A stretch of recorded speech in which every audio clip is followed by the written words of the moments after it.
नमस्कार साथियों। आज हम एनसीईआरटी मैथ्स वर्णमाला का ऑनलाइनर क्वेश्चन मॉडर्न हिस्ट्री का जो है उससे रिलेटेड कैबिनेट मिशन, संविधान सभा और अंतरिम सरकार का गठन से जितने भी रिलेटेड क्वेश्चन है तो आज करने वाले हैं। तो चैनल पर नए हैं तो चैनल को सब्सक्राइब और वीडियो को लाइक ज़रूर कीजिएगा। तो आइए शुरुआत करते हैं।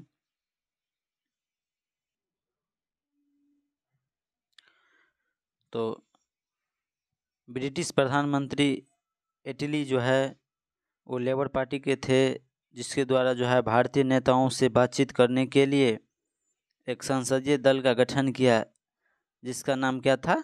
Cabinet mission.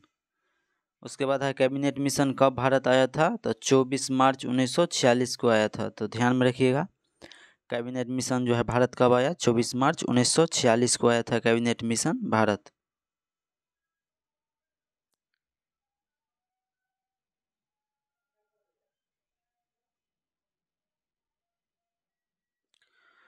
कैबिनेट मिशन की अध्यक्षता जो है वो ब्रिटेन में भारत के मंत्री जो है लॉर्ड पैथिक लॉरेंस द्वारा की गई थी।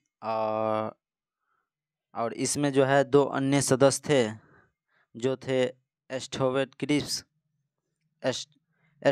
क्रिप्स और एवी अलेक्जेंडर थे। इसमें तीन सदस्य थे। कौन कौन थे कैबिनेट मिशन में? कैबिनेट मिशन में लॉर्ड पैथिक लॉरेंस थे जो अध्यक्ष थे। उसके बाद एक एस्टोफर्ड क्रिप्स थे और एक एवी अलेक्जेंडर थे। उसके बाद है कैबिनेट मिशन जो है भारत में आगमन के समय जो है कांग्रेस के अध्यक्ष कौन थे? तो मौलाना अबुल कलाम आज़ाद थे। कौन थे? मौलाना अबुल कलाम आज़ाद जो थे उस समय कांग्रेस के अध्यक्ष थे।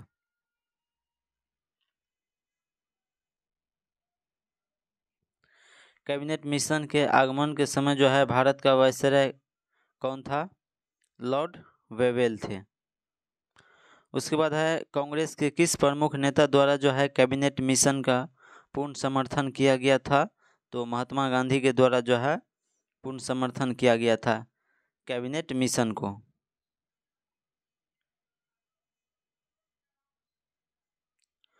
उसके बाद हम देखेंगे कैबिनेट मिशन के प्रमुख प्रावधान देखेंगे। तो भारत में एकता बनाए रखी जाए। उसके बाद है मुस्लिम लीग की पाकिस्तान की मांग को अस्वीकार कर दी गई। उसके बाद है भारत एक संघ होगा जिसमें ब्रिटिश प्रांत तथा देसी रियासत शामिल होंगे।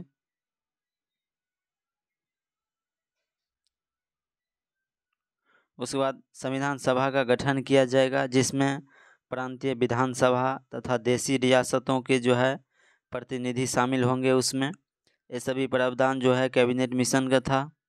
उसके बाद है कैबिनेट मिशन की योजना को जो है स्वीकार करके मुस्लिम लीग के द्वारा जो है प्रत्यक्ष कार्यवाही दिवस कब मनाया गया? तो 16 अगस्त 1946 को मनाया गया। तो ध्यान में रखिएगा, 16 अगस्त 1946 को जो है प्रत्यक्ष कार्यवाही दिवस मनाया मुस्लिम लीग के द्वारा। उसके बाद है प्रत्यक्ष कार्यवाही दिवस के दौरान हुए जो है हिंसक घटनाओं को शांत कराने के लिए गांधी जी कहाँ गए थे? तो महात्मा गांधी जो है नोआखली एक जगह है बांग्लादेश में, वहाँ गए थे।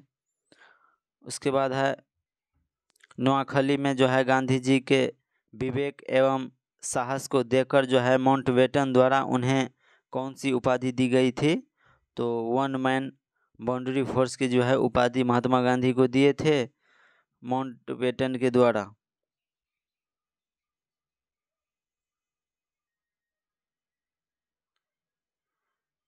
उसके बाद वर्ष 1922 में जो है कांग्रेस के अधिवेशन में किसके द्वारा यह विचार प्रस्तुत किया गया कि भारतीय संविधान भारतीयों की इच्छा के अनुसार होना चाहिए? तो महात्मा गांधी के द्वारा जो है प्रस्तुत किया गया था। संविधान सभा के जो है गठन का प्रावधान किस मिशन के अंतर्गत किया गया था? तो कैबिनेट मिशन के अंतर्गत किया था।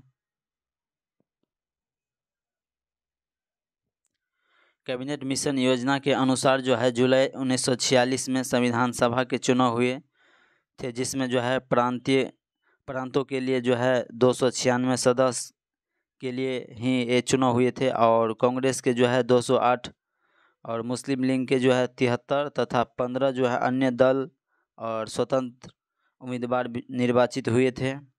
उसके बाद है संविधान सभा का जो है पहला सत्र कब आयोजित किया गया, तो 9 दिसंबर 1946 को जो है संविधान सभा का पहला सत्र आयोजित किया गया था।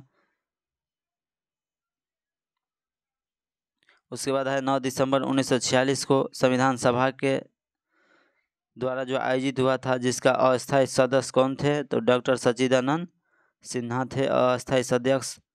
उसके बाद है 11 दिसंबर 1946 को संविधान सभा का दूसरी बैठक हुआ और जिसका अस्थायी अध्यक्ष डॉक्टर राजेंद्र प्रसाद को चुना गया था। किसको चुना गया? डॉक्टर राजेंद्र प्रसाद को।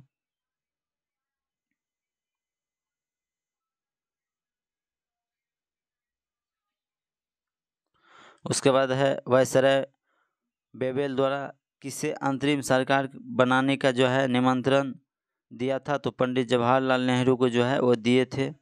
उसके बाद है जवाहरलाल नेहरू के नेतृत्व में अंतरिम सरकार का गठन कब किया गया, तो 2 सितंबर 1946 को किया गया। कब किया गया?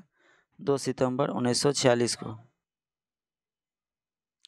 उसके बाद है लियाकत अली सहित मुस्लिम लीग के 5 सदस्य कब अंतरिम सरकार में जो है शामिल हो गए, तो 26 अक्टूबर 1946 को जो है शामिल हो गए थे। उसके बाद है भारतीय स्वतंत्रता संघर्ष के दौरान किसने जो है फ्री इंडियन लीजन नामक एक सेना बनाई थी, तो सुभाष चंद्र जो है वो बनाए थे, सुभाष चंद्र बोस बनाए थे।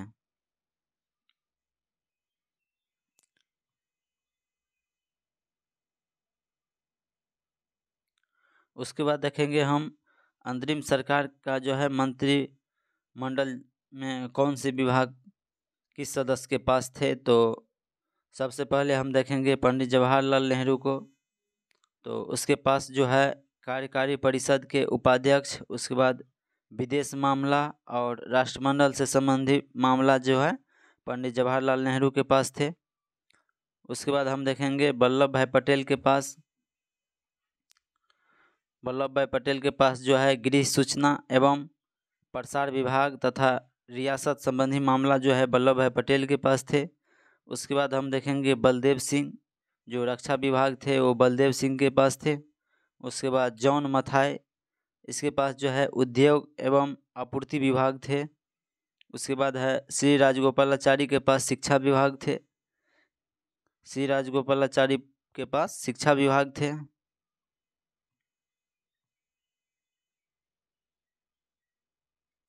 उसके बाद C.H. भाभा के पास जो है कार्य और खान तथा बंदरगाह जो है वो सभी जो है C.H. भाभा के पास थे। उसके बाद है डॉक्टर राजेंद्र प्रसाद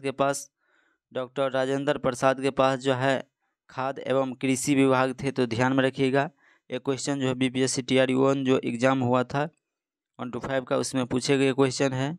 उसके बाद है आसफ अली जो है उसके पास कौन से विभाग थे, तो रेल विभाग थे।